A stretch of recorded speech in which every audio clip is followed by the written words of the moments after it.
Olá pessoal, iniciemos mais uma aula de História. Nesta aula nós falaremos sobre os astecas. A primeira civilização que nós vamos estudar, que é a civilização pré-colombiana. Por que pré-colombiana? Exatamente, na aula passada a gente falava sobre as grandes navegações, falávamos sobre Cristóvão Colombo. Nesta aula nós vamos voltar um pouquinho no tempo. Nós vamos falar sobre as civilizações que estavam aqui antes da chegada de Colombo.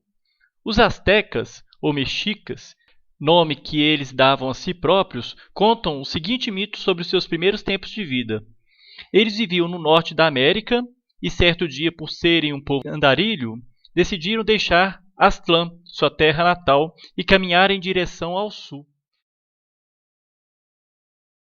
Os astecas vieram caminhando,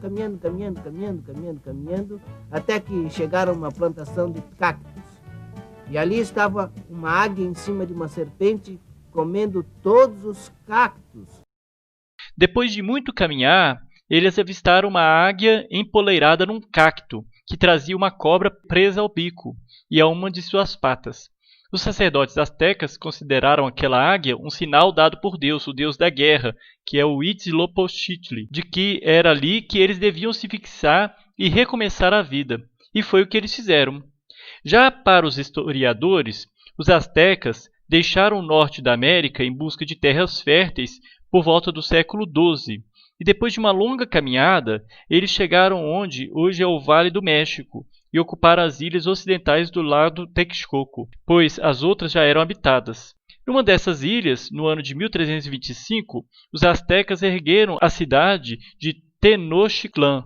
Aos poucos, Tenochtitlán cresceu e os astecas aumentaram seu poder e riqueza, dominando as cidades, povos vizinhos e construindo um império imenso que compreendia o atual México e ia do Oceano Pacífico ao Golfo do México.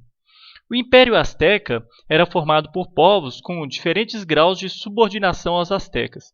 Alguns pagavam tributos, ou seja, impostos, e tinham uma certa autonomia. Outros eram governados pelos astecas. E outros ainda pagavam só a força, quando eles eram vítimas de expedições punitivas promovidas pelos astecas. Além de pagar os impostos, os povos dominados também eram obrigados a cultuar o deus asteca da guerra, esse que eu acabei de falar, das tempestades e do sol. No início do século XVI, Tenochtitlán era uma cidade com cerca de 200 mil habitantes, 4 vezes mais do que Londres, que era a maior capital europeia na época. Era cortada por dezenas de canais por onde circulavam barcos carregados de mercadorias e aquedutos que traziam água doce das montanhas. A capital asteca possuía também templos, ruas retas e amplas, e um mercado central rico e movimentado. Tenochtitlán, a interessante capital asteca, vai resistir e manter sua autonomia até 1521, um ano em que foi invadida e conquistada pelos espanhóis. No topo da pirâmide social estava o imperador, considerado um ser semidivino, ou seja, estava um pouquinho só abaixo de Deus. Abaixo do imperador vinham os nobres, que atuavam como sacerdotes, altos funcionários públicos ou militares. Os militares tinham enorme prestígio na sociedade asteca. Os mais valentes ingressavam nas importantes ordens militares, como, por exemplo, a dos cavaleiros águias. Abaixo dos nobres vinham os comerciantes, com destaque para os atacadistas, especialmente os que trabalhavam com artigos de luxo. A seguir vinham os artesãos, que eram conhecidos por sua habilidade e requinte. Os artesãos astecas se destacavam na ourivesaria, na joalheria e na tecelagem. Já os agricultores e os soldados constituíam a maioria da população masculina asteca. Por fim, havia os escravos, prisioneiros de guerra, condenados pela justiça ou os indivíduos que, por causa de envolvimento com jogo ou bebida, tinham sido escravizados.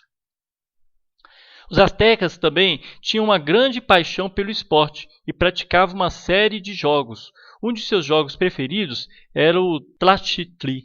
Tlachtli era um jogo de bola bastante popular entre os astecas, que lembra tanto o futebol quanto o basquete.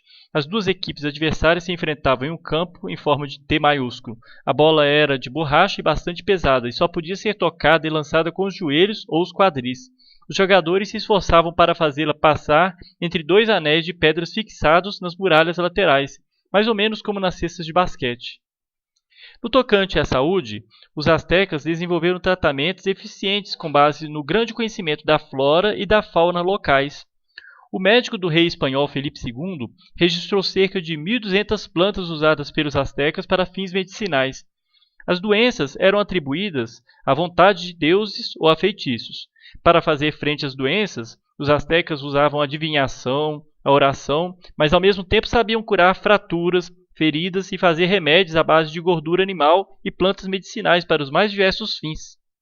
Então, gente, isso aí a gente resume um pouquinho sobre essa história dos astecas, né, que é um povo muito importante que formou o México. Por isso que a gente estuda os astecas, né? Vocês lembram daquele episódio do Chaves em que ele vai relatar aquele primeiro mito que eu falei no início dessa aula?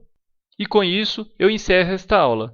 Então, muito obrigado pela atenção. Até a próxima aula.